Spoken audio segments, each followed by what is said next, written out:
Change is a phenomenon that occurs in nature and in life. Without change, we simply would cease to exist.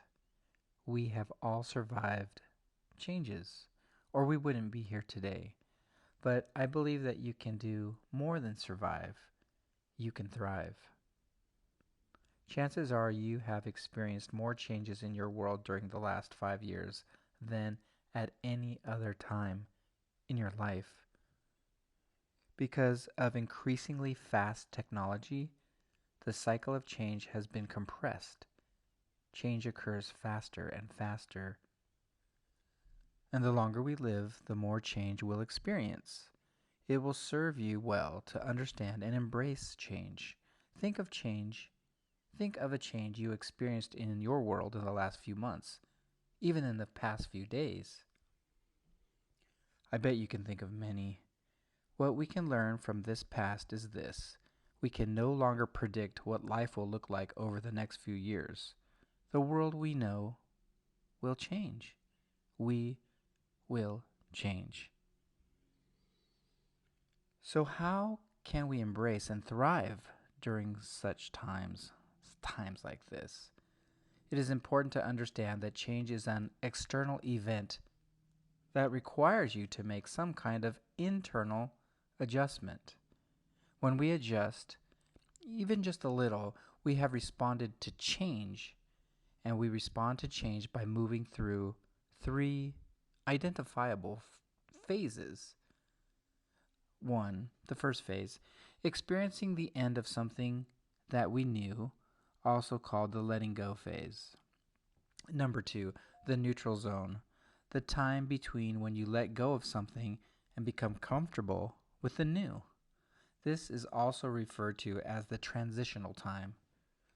Number three, and the final stage of change, is the beginning anew. This is a time when you know you have moved on. You have left the old behind and made the necessary adjustments to move forward in a healthy way.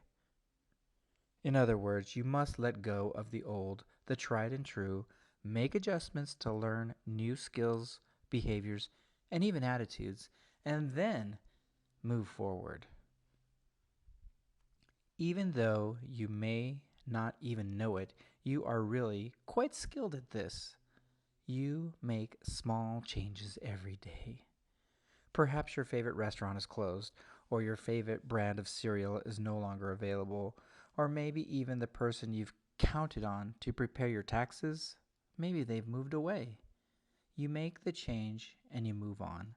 Sometimes, in the process, you are even happier with a new restaurant, new cereal, or a new accountant. New things are often better than the old. Or maybe you are faced with bigger changes, life challenging changes. Your job description has changed, or maybe you have lost your job.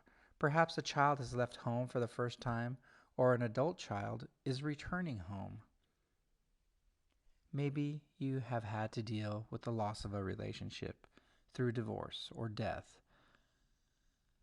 Whether the change is small or big, you have to adjust.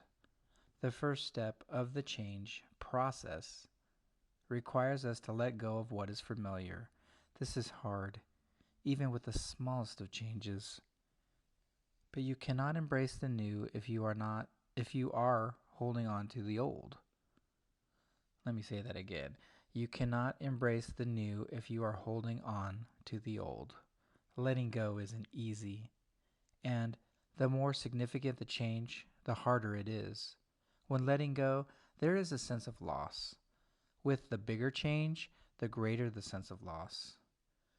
When when you have loss in your life, you will experience grief, which includes denial, bargaining, anger, and depression. You must give yourself time to work through or experience the emotions associated with your loss. After all, you are grieving something or someone that was important to you. As you let go, you enter into the transition stage. During that stage, it may feel as if nothing is happening. You might feel as though you are not moving forward. You may also feel vulnerable and uncertain because you are in between, and you have to let go of the old and the new that is unknown. Transitioning is the time when you are adjusting internally to the changes you are experiencing. You begin to prepare yourself for something new. People who are in agricultural professions understand this time as the fallow time. Fallow, fallow time. The time when the fields are barren. During this time, the soil is renewing so that it will be prepared for the next crop. Human beings need this same kind of fallow time, this idle time, to prepare for the new. And finally, the last stage is to begin anew. This is when you begin to spend more energy on the future than the past or even the present. Your focus shifts, your productivity increases, and your morale increases too. Before we end this little audio quick click, here are 3 things to focus on over the next week to help you to help you thrive during the time of change. Number 1, trust yourself more. You can do it. You are a competent individual who has successfully dealt with change in the past. You can do it again. It might be helpful to make a list of some of the life changes that you have encountered. Give yourself credit. Give yourself credit for handling change in the past. And if some changes were hard to overcome, that's okay. You still did it. Number 2, accept that change is awkward.